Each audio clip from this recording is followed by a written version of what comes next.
tergeletak di tempat tidur gitu aja, kayak mayit hidup. Nggak bisa nelen makan karena ininya kayak sudah dicekek gitu. Bukan berasa ya, emang dicekek. Jadi kita nggak ada suara, nggak bisa nelen makanan, nggak bisa minum aja nggak bisa. Selama 3 minggu. 3 minggu, dan itu nggak ada. Tidak terlihat bukan berarti tidak ada. Mereka yang tidak rela untuk pergi dan yang terjebak dalam dunia fana, menebar ancaman karena dendam. Entah anugerah atau bala, dipilihlah manusia tertentu untuk berinteraksi, dan kita sebut mereka pemanggil roh.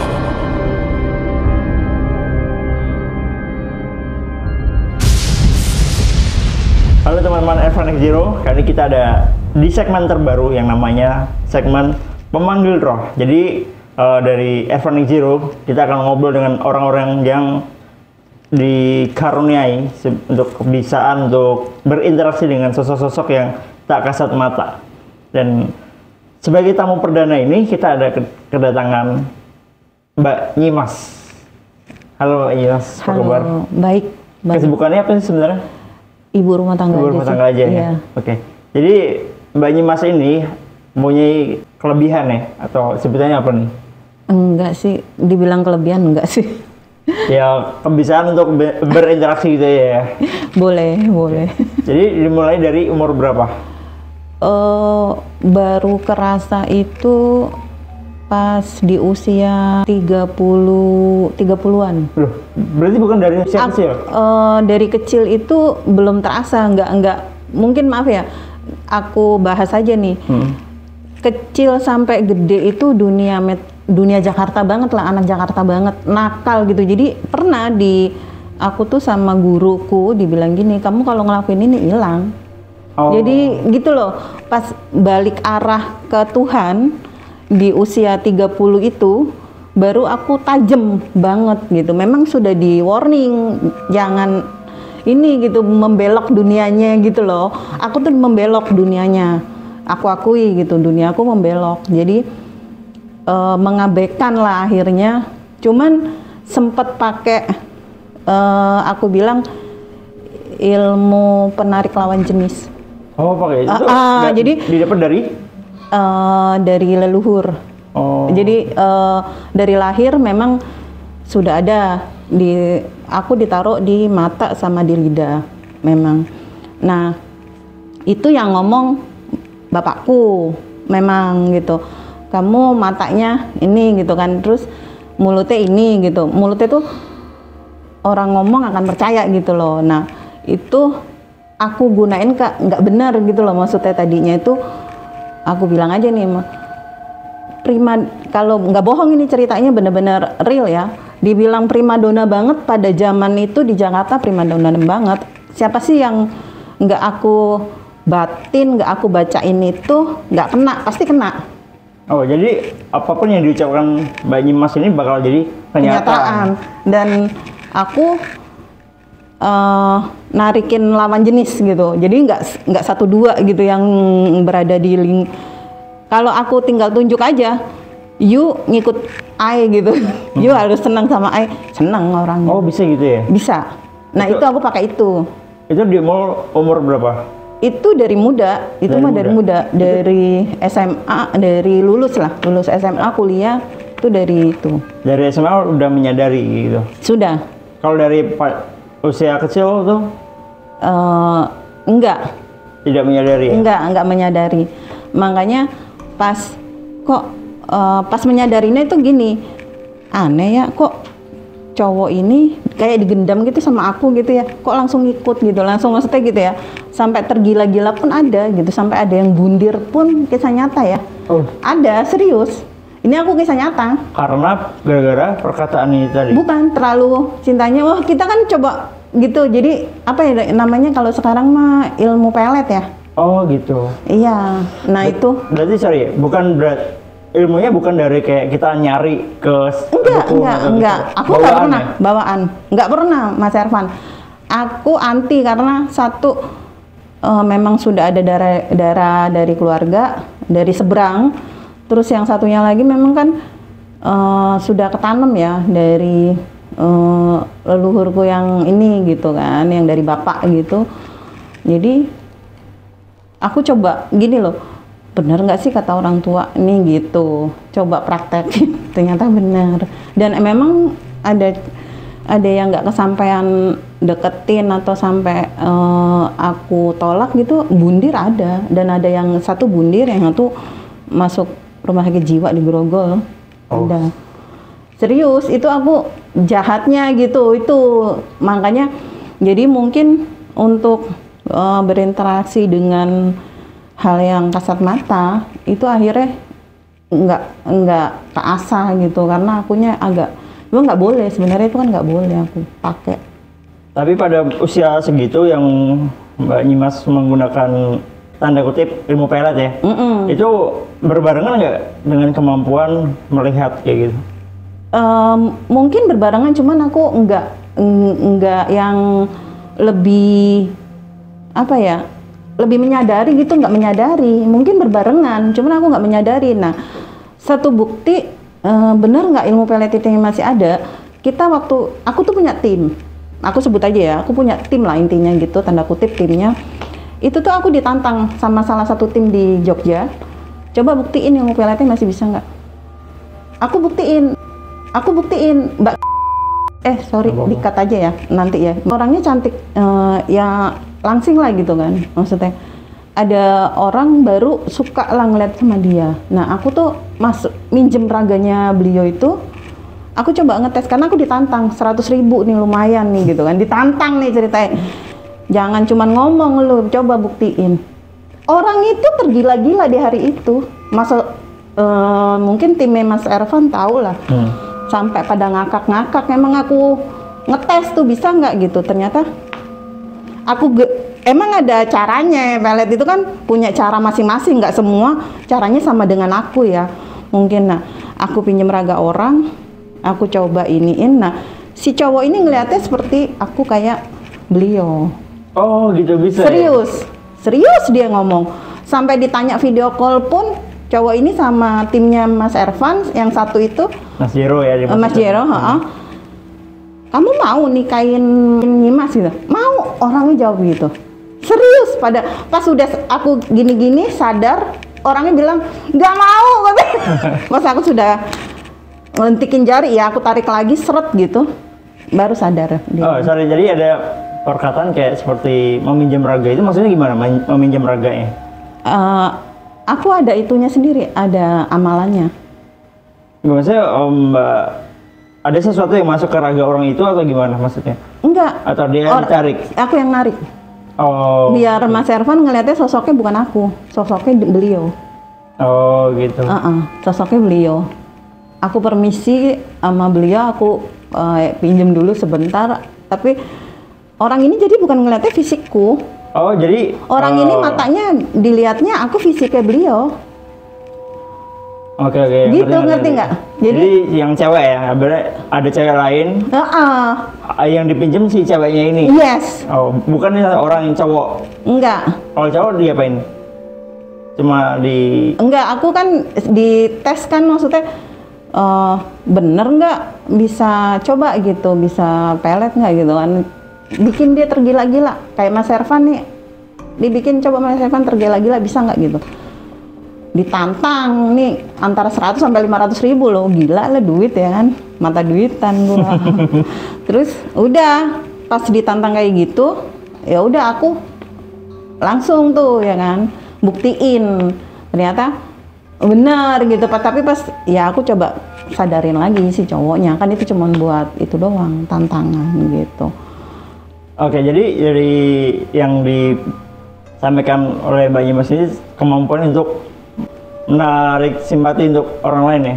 Iya, sama itu. Terus pas udah kesininya, aku itu di umur 30 sudah makin tajam, udah makin terasa pas aku sudah mulai meninggalin hal-hal yang buruknya. Memang kan di leluhurku kan bilang, pokoknya jangan melakukan yang ini. Oh, sorry, itu ada titik balik apa tuh, kalau boleh cerita? Hancur lah hidupku, rumah tanggaku. Salah satunya apa yang aku tanam ya itulah balik lagi. Balik lagi. Apa oke. yang kamu tanam di muda ya pasti kamu petik. Yang aku nanam. Jadi ya nggak salah mantanku mungkin ninggalin aku dengan berbagai wanitanya ya. Mungkin ya sudah emang sudah itu udah berbalik. Jadi itu adalah titik Iya, balik. sudah titik balik. Mbak Nyimas Iya. untuk kembali ke jalan yang seharusnya. Gitu. Iya, jalannya Tuhan lah gitu ya. Dan itu susah nggak, misalnya untuk meningkatkan ketajaman gitu? Aku meningkatkan ketajaman tuh dibantu sih. Tadinya tuh sama timku ya, salah satunya ya beliau lah sebutin ya Mbak ini, sama ada Mas Jironya juga, kita diasah terus gitu ya kan. Aku lebih kenal dulu sama Mbak ini kan, lebih terus aku tirakatin lagi. Oh, tirakat. Tirakatnya apa tuh? Puasa sama ngencengin itunya aja sih. Puasanya berat ya? Atau dibandingkan puasa-puasa yang orang umum melakukan gitu? Iya, beda sama puasa orang umum melakukan. Jadi aku sempat balik lagi ke pondok. Aku kan pesantren, sempat balik lagi ke dunia itu, tapi tidak belajar ke agamanya karena maksudnya bukan belajar untuk baca, tapi lebih tirakatan. Jadi itu sekitar 2 tahun ada. Tirakat selama 2 tahun? Iya, itu terasa tuh akhirnya dari situ. Jatuh bangun nggak? Banget. Susah ya? Sempet udah gitu. Sempet juga gini. Karena tirakatnya itu bukannya kita jalanin maksudnya kayak ngaji atau sholat, enggak gitu kan, benar-benar diasah sama alam sama guruku. Itu aku sempet tetap nggak kuat nih kayaknya, nggak kuat. Kalau boleh tahu apa nggak yang bikin nggak kuat gitu? Yang orang nggak makan. Oh ya? Iya, terus pondoknya itu kan luas kayak gini ya, kayak rumah rumah studio itu luas kan. Itu aku tuh mesti bersih sama aku, sampah-sampahnya. Dibersihin? Iya. Itu bayangkan, kalau di pondok itu kan ada, bahasa Jawa mah jeding ya, kamar mandinya itu airnya mesti luber. Nah itu kan nggak boleh kosong, itu terus kerjaanku cuman begitu, ngurusin anak pondok. Itu tirakatnya kayak gitu loh, itu tirakatnya. Dan itu emang mataku makin awas, pas dari situ mataku makin awas. Apa yang pertama Mbak Nyimas lihat ketika makin awas itu? Sekitaran, jadi gini, kalau ada orang yang, ada orang jahat ya, orang jahat, aku langsung matanya tuh kayak keluar, bukan yang ngarang gitu ya, kayak keluar badannya Mas Revan tuh kayak keluar tulisan gini. Dia gini, dia gini, dia gini, dia gitu, dia gini gitu. Jadi gitu mataku, kayak kalau ditanya apa yang dilihat, justru itu lawan bicaraku. Jadi aku tahu, oh dia niat jahat, oh dia niatnya baik, oh dia enggak gitu. Jadi bisa kayak men-screening ya? Iya, iya, matanya kayak gitu. Sampai sekarang masih bisa ya? Iya, lebih tajam berkat mereka ya. Kemudian ada pengalaman hal yang seru nggak dari yang nggak terlupakan selama mempunyai kemampuan itu? Iya, jadi kita tuh kan aku pernah diajak jalan-jalan lah ke Jogja, nemuin kita mau bahas satu tempat lah waktu itu ya, Borobudur sama candi apa waktu itu satunya lagi aku lupa ya. Nah cuman kan ada orang sana asli, beliau ini ilmunya tingkat tinggi, bener-bener tingkat tinggi, benturannya keras. Nah itu aku ngerasain, dan itu beliau itu maksudnya orang beneran atau sosok? Orang beneran, tapi mainnya dunia hitam. Mainnya dunia hitam, benar-benar dunia hitam gitulah. Nah ini tuh aku tuh pas kumpul sama mereka ini, ada timku juga kumpul sama mereka ini. Mereka ini kan ngeluarin sosoknya yang dunia hitam itu. Itu tuh aku tuh ngelihat kayak butoh gitu, di atasnya butoh gitu, bener-bener ini kisah nyata. Kakiku ini dua-duanya nggak bisa bergerak, nggak bisa bergerak. Dan aku ditolongin salah satu timnya Jiro itu. Disentil doang sih, dengkulku langsung bisa gerak. Itu nggak bisa gerak. Benar-benar nggak bisa buat melangkah. Itu bisa nyapa itu. Itu karena aku benturan energi sama mereka. Itu serem banget. Itu serem banget karena maaf ya gitu rumahnya gitu pas karena terlalu aku tuh nggak bisa ngontrol diri. Gawatnya aku tuh gitu. Kalau sudah matanya ngeliat, rumahnya, gitu ketarik energinya gitu loh Mas Ervan. Itu gara-gara apa? Mereka bersinggungan? Mau sama salah satu tim yang aku bilang cantik ini gitu. Jadi aku nggak terima. Aku kan sama beliau ini emang anak buah juga kan di kantor. Aku nggak terima lah gitu secara ininya. Karena kelihatan gitu sama aku. Nah, beliaunya sih bisa jaga diri, tahu gitu. Cuman akunya yang jadi bersenggungan tenaga gitu. Jalan-jalan mau bikin satu kisah konten, satu konten. Ada orang asli sana yang memang paham tentang tempat itulah gitu tadi. Jadi orang itu berbarengan sama kita. Kayak Mas Ervan gini kan berbarengan. Nah cuman ada pas di screening sama aku nih orang ini nggak baik gitu kan. Keluar sosok-sosoknya itulah gitu kan. Kita diajak di rumahnya juga, diajak ke rumahnya. Pas di lokasi di rumahnya. Iya sebelum ke lokasi. Si A. Iya si A. Dia mendatangkan maaf gitu ya ilmu hitamnya semua lah. Nggak kaleng-kaleng deh ilmu hitamnya gitu loh. Aku ngelihat itu gitu. Aku jelek, akunya tuh nggak bisa bentengin diri gitu loh. Akunya yang terlalu terbuka kepo mungkin ya sama orang baru gitu harusnya juga. Terus orang barunya ini kan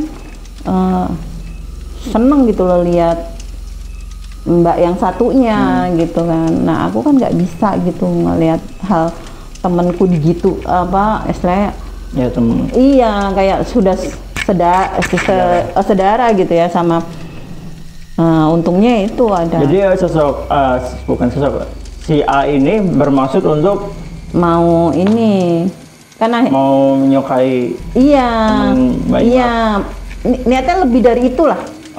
Lebih dari itu. Nah itu di rumahnya orang ini terkenal kok di Jogja ini. Orang ini terkenal sejarawan. Iya. Itu cuman alirannya mirip-mirip kayak yang udah nggak ada malah, maksudnya yang udah sosok paranormal yang udah mirip kayak gitu alirannya. Itu kan kuat banget ya kan. Nah itu yang dia ngegendam itu terasa ke aku. Jadi si A ini maksudnya mau ngegendam temanku yang cantik ini. Segala macam, tapi dia keluar sosoknya luar biasa gitu. Dan yang aku paling serem yang nggak bisa bergerak badan yaitu ngerasain lumpuh total. Akunya lumpuh total loh, dipegangin sama butoknya tuh pakai rantainya tuh. Serius. Fisiknya itu ngapain? Kakiku dipegang sama tangannya aja nih dua ya, dua gini dirantai kakiku gini loh Mas Ervan. Aku coba untuk melangkah gitu nggak bisa. Itu posisi di rumah atau di mana? Setelah keluar dari rumah itu.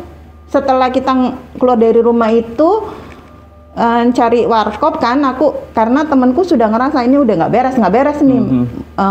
Nyimas sudah nggak beres gitu. Terus aku udah nggak bisa gerak itu.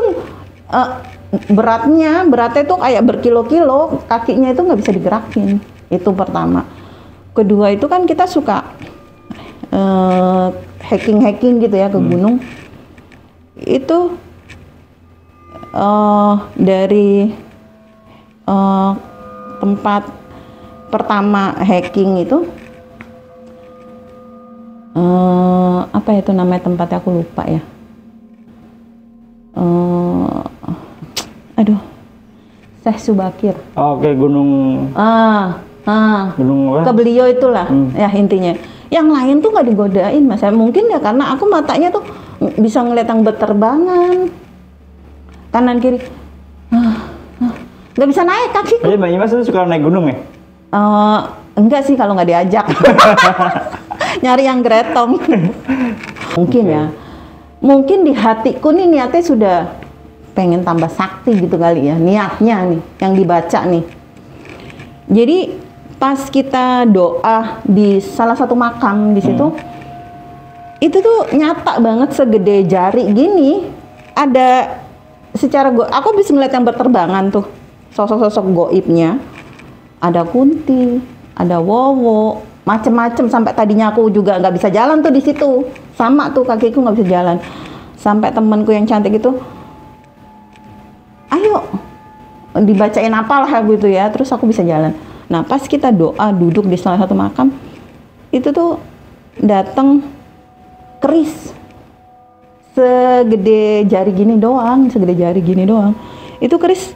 Aku sampai melek, ini tutup mata lagi, halu kali, aku mikirnya gitu, halu kali, tapi ada lagi. Ambil kata di telingaku nih, ambil kata, kamu pengen sakti. Serius. Oh, seperti kayak malah ditawarin ya? Iya. Aku sampai merem lagi, melek, ambil gitu. Aku pikir aku gini, halu kok yang lain pada merem nih timku. Ini nggak satu orang kan? Ini kita tuh ada berempat gitu kan.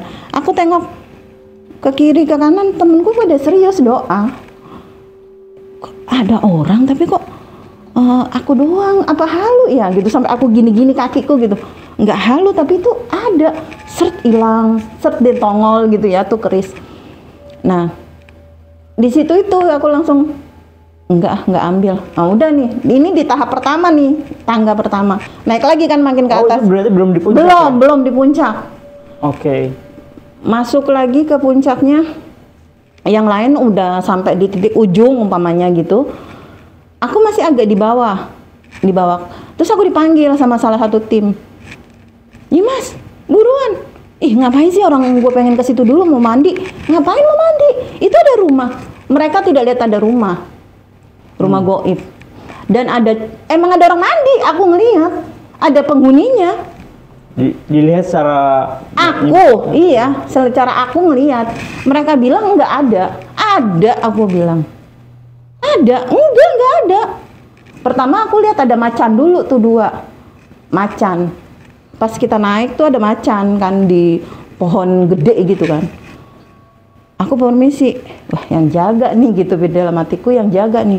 Pas aku naik lagi, aku ngeliat rumah kosong itu. Tapi mereka bilang nggak ada, enggak, aku mau nginep sini, aku mau tidur sini. Nggak ada.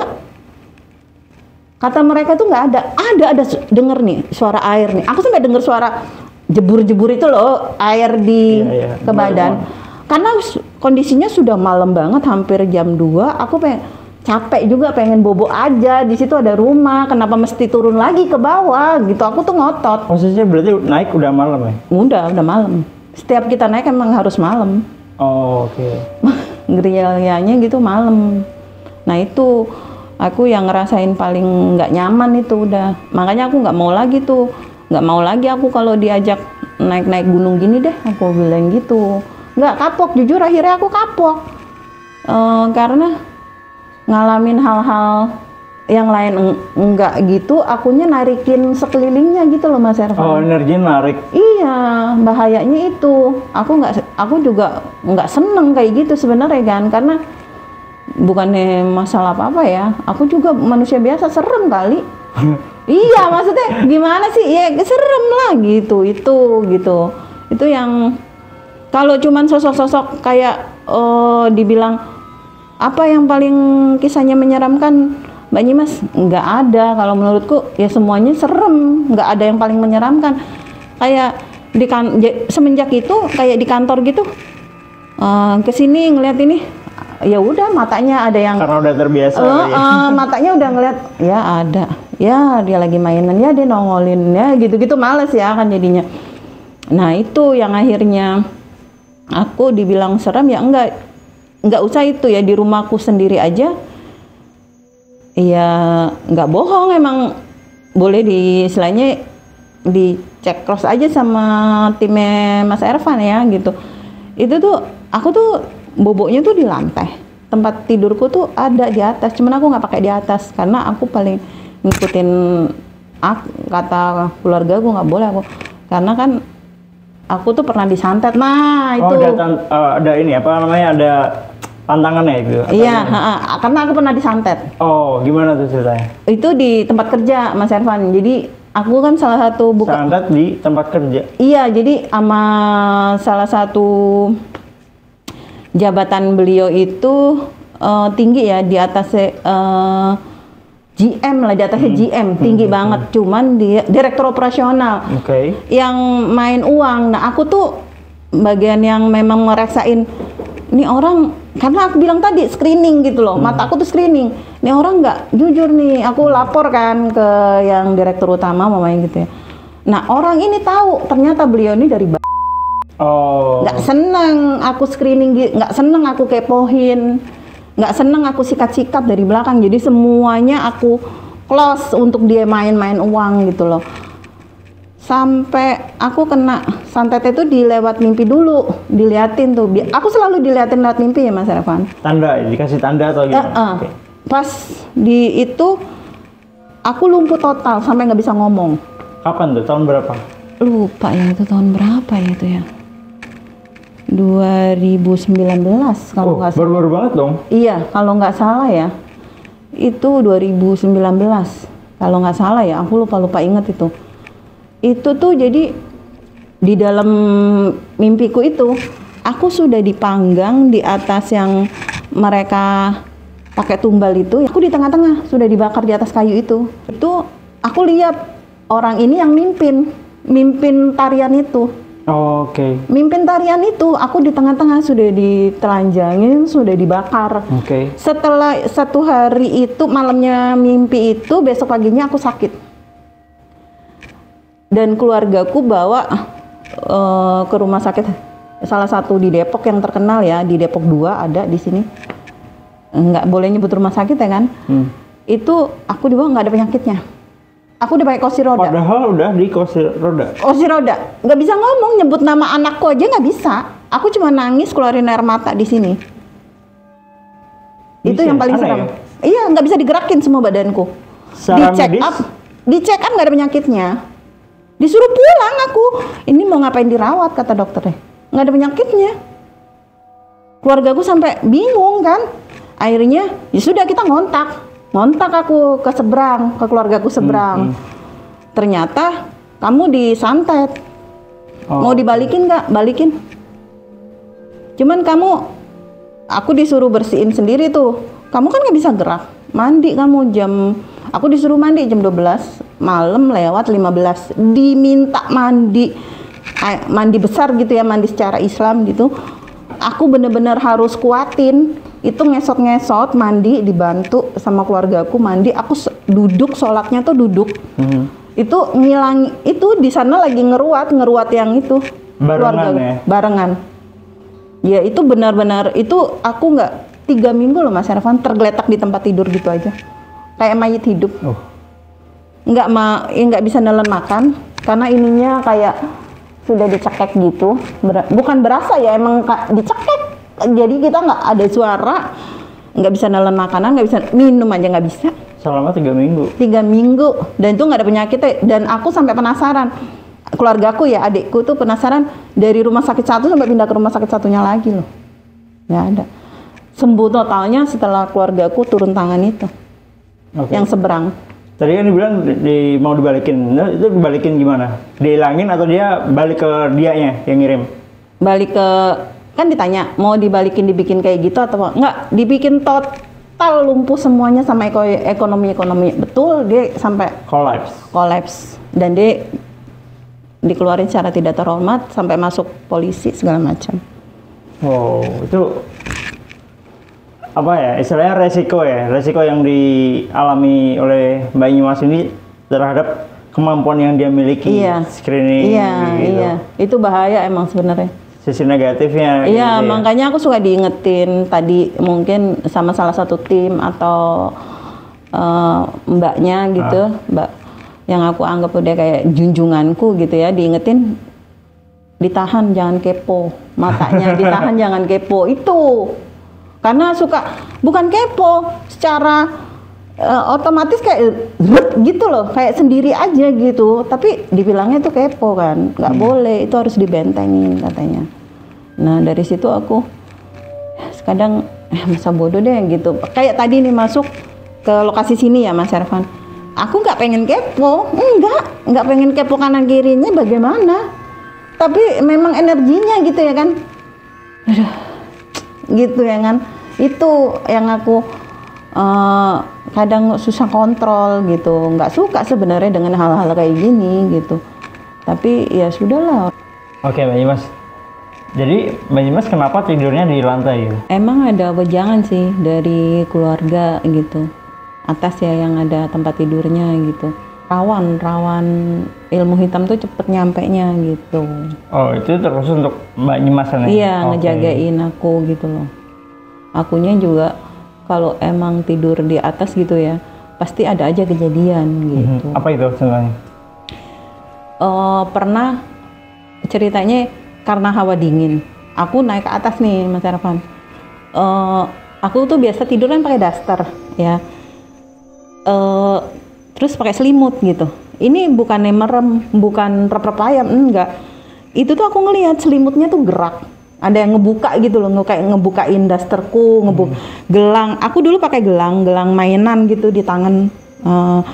Itu tuh dibuka gelangnya, itu tuh ngelihat nyata dibuka dan itu buto. Itu posisi belum tidur kan? Iya, itu udah tidur. Hah? Terus kok kerasa ada yang buka selimut, melek. Bukan mimpi ya, melek. Bener, selimutnya gerak, dibuka gitu.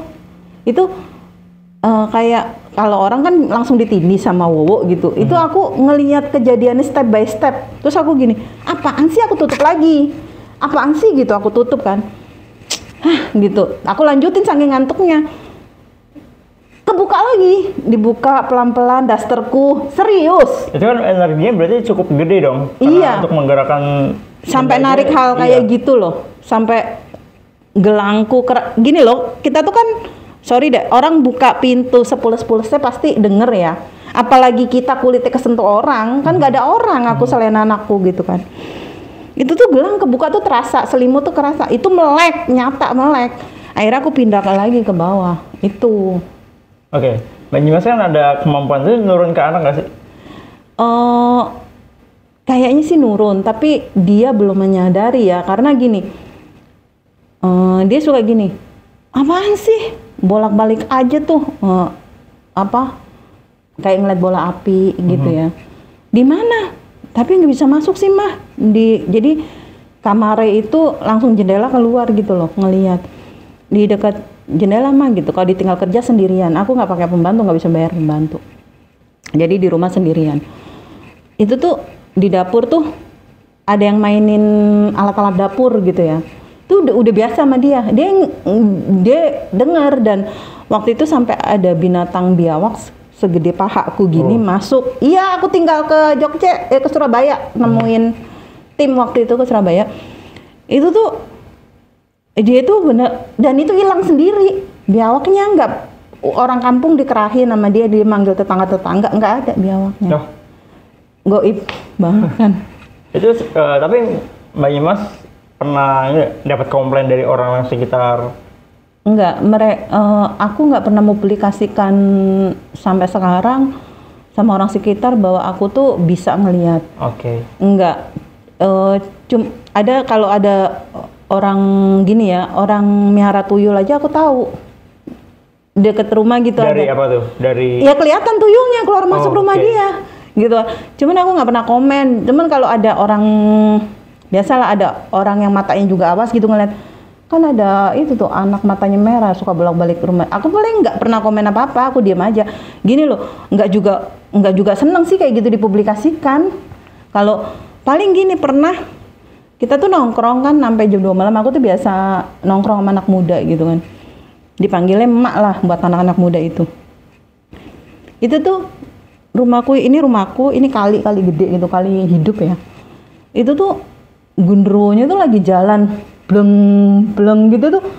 Terus kita kan di balik-balikan gitu, baliknya tuh ada yang gedor sama kuntilanaknya. Itu yang denger bukan kupingku doang. Itu disaksikan anak-anak muda itu pada kabur, anak-anak muda itu. Itu yang jeleknya aku tuh narikin, ya tol juga sih jam 2 malam masih nongkrong gitu kan. Ya itu, cuman aku nggak pernah bilang, oh iya ya, gue mah matanya awas loh, nggak pernah sih gitu Mas Ervan. Sama tetangga kanan kiri pun sampai sekarang ya nggak, aku nggak males gitu loh Mbak kayak gitu. Cuman aku bentengin rumahku, nggak bisa. Kalau sampai masuk berarti akunya yang lagi lost. Oke.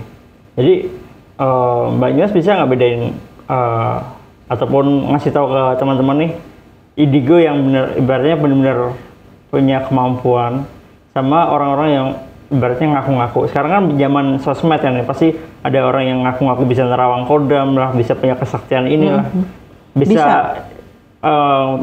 Ibaratnya biar kita tahu nih ini palsu apa enggak. Ngebedain ini gimana? Bisa. Ciri-cirinya gimana? Kalau dibilang ciri-cirinya aku bingung ya, soalnya secara otomatis aku langsung kayak sorry gitu ya, bisa Screening. Screening terus ngelihat kayak tadi aku bilang Mas Ervan ini oh memang benar jago gambar, dari tangannya tuh kelukis itu tuh kelihatan. Nah kalau dibilang ciri-cirinya aku bingung ya. Terus kalau yang suka tampil-tampil gitu ya di media-media, aku kan juga suka protes di timku gitu. Ya dia skrip dia ngedabrus, sorry gitu. Tapi kalau dia bener, aku pasti ngomongnya gila jago banget itu orang, bener gitu maksudnya. Kadang aku gitu. Oh kayak, gitu. Tapi kalau untuk pesan ke teman-teman yang nonton nih biar bisa ngebedain orang ya, itu kan bohong atau gimana? Nggak boleh lah Mas. Itu kan rezekinya masing-masing. Silakan aja dia mau bohong, mau apa. Apalagi kayak waktu itu yang kisah lagi viral salah satu medsos ya, waktu itu sampai diangkat di salah satu YouTube itu yang di daerah Sukabumi apa yang pabrik itu loh. Itu pun aku bilang, dia bohong nih kisahnya gitu maksudnya. Okay. Ada itu yang kemarin belum lama viral tuh kan, aku ngomong ya yang sampai ada bercak darah segala macem di rumahnya gitu kan. Itu aku langsung ngeliat usernya yang cerita, aku masuk ke dia gitu, lihat screening enggak. Oh, palsu ceritanya. Iya. Langsung gitu.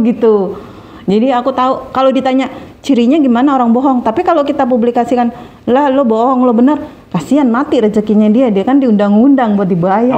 Oke. Iya kan gitu. Ya, jadi jawabannya cukup bijak ya. Loh, iyalah kan kita ntar sok tahu lagi ya kan, kitanya nggak enak. Aku padahal nggak ngerti juga kalau ditanya cirinya gimana, Nyimas gitu. Kalau orang itu bohong, nggak indigo atau indigo.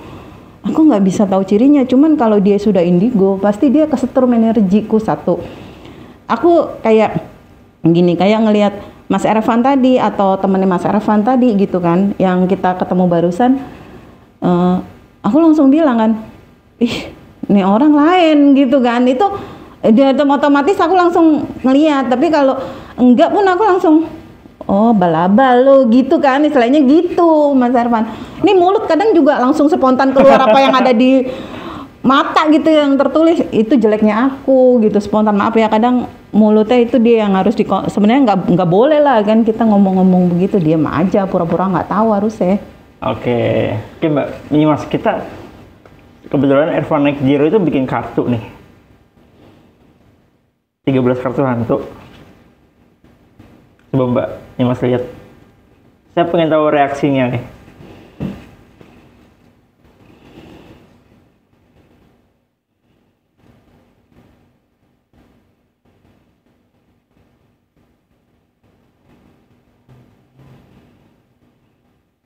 Dan perlu diketahui teman-teman, 13 kartu hantu itu saya bikinnya tuh nggak sembarangan. Iya, ada energinya. Ada lokasinya. Ada energinya kerasa. Juga. Ada energinya kerasa. Ya maaf, bukan ngarang-ngarang ya. Maksudnya aku kalau ada energinya langsung bulu kuduku. Kalau nggak ada energinya, aku nggak kayak gini. Bukan dikarang-karang. Aku mau lihat mana yang paling ini ya. Ini yang salah satunya paling kuat energinya. Nah, juga. Ini ada, kita kasih lihat gambar kuntilanak. Ini saya ketemu sendiri. Itu paling kuat. Waktu main ke sebuah museum tuh ada jendela yang gerak-gerak. Ini paling kuat. Iya. Ini paling kuat di antara ini tadi yang aku lihat sama ini. Ini adalah Mas Ervan. sosok yang ada di salah satu gedung terkenal di Semarang. Oh, pantes. Sama ini nih. Ini juga nih. Ini saya juga merinding nih. Iya, sama itu. Karena langsung, maaf ya, langsung datang. Itu yang aku males sebenarnya. Langsung nyamperin. Ya, itu dia ada di sekitar kita gitu yang ini tadi gitu. Jadi, ya mungkin Mas Servan kalau emang mau media ngegambar gitu yang sekitar kita, coba aja dilihat gitu. Mas Servan udah mulai juga ngelihat kayaknya gitu ya kan. Bisa digambar lah. Emang lagi nongol nih yang ada di sini kan, 3 ini kartunya, makanya cukup kuat ya. Oke, terima kasih Mbak Imas. Iya, sama-sama Mas Ervan. Sudah hadir di kesempatan perdana Pemanggil Roh. Dan terima kasih untuk teman-teman yang sudah menyimak. Jangan lupa subscribe, komen, dan terus dukung Ervan X Zero di konten-konten berikutnya.